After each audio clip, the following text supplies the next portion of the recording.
many people who do it so much better, right? So both of those things were weighing on me, and they started me down this path of asking a whole bunch of questions that at that time depressed me. But, you know, once you get into like all this internet stuff, you learn little tidbits like that your brain takes something like 30% of your caloric intake. So you can imagine that if you put your mind into like some kind of a question matrix, and you're just like, oh, why is this like this, and what's wrong with my life, and oh, why did that have to happen? I should have known better. Why is I'm so stupid? Why am I so stupid? Oh, these are all the reasons why I'm so stupid. And so you go into that whole bag, and you're taking a lot of caloric intake with you, so you get tired, you get a lot of, it just ends up being this thing. What ended up happening is that when those questions stopped being about why I'm so stupid, and started being more about, how do I get this thing to fit on my head? How do I get a mouthpiece that isn't going to blow out of my mouth when I'm playing? That was a problem at first. And so when you start focusing all that depression onto something that you want to really use, you find that it still feels the same. It still feels like, oh. But the result is that you don't have to go on Prozac, you just end up making robots.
Where everybody's way over there, you can't see anybody, it's hot, all of that is not as interesting as it used to be, right?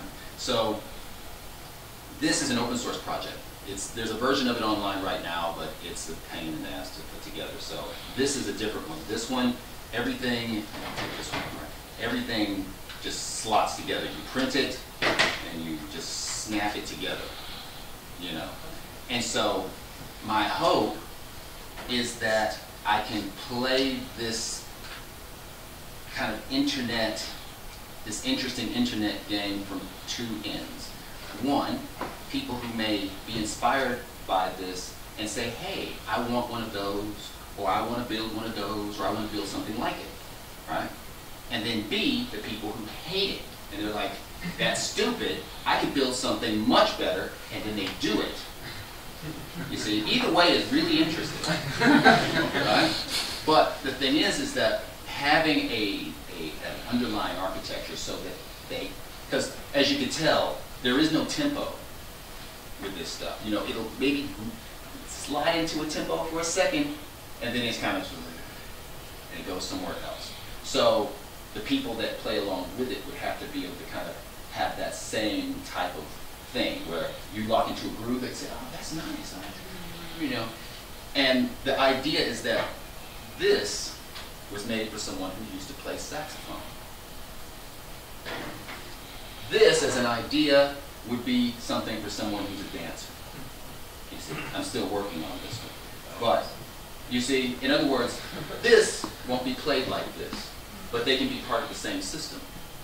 You see, so maybe there is this kind of a gestural sound form in a space.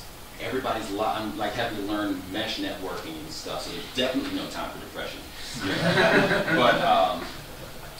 But having a system where all of these things can be in that same space, and someone can say, oh, well, I'm not a sax player, that looks like it's way too hard. I am a ballerina, or I'm a basketball player, or I'm a whatever, a drummer, whatever, and realize that the technology exists now to express themselves their way.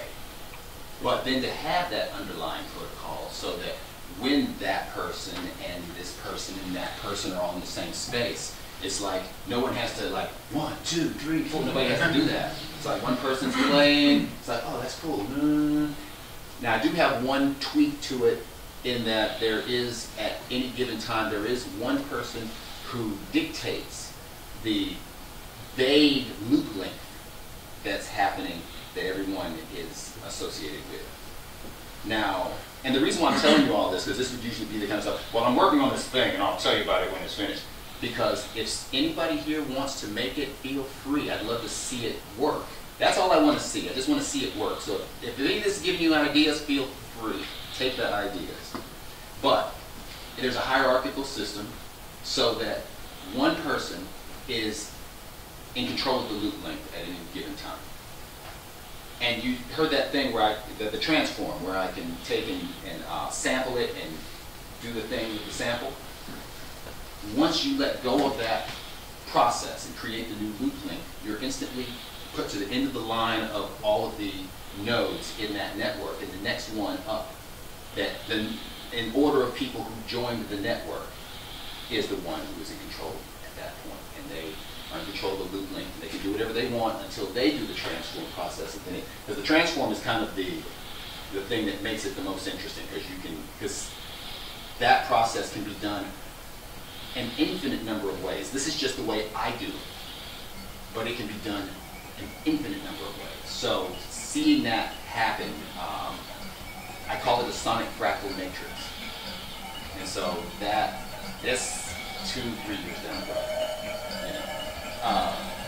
But that's where I see the collaborative aspect.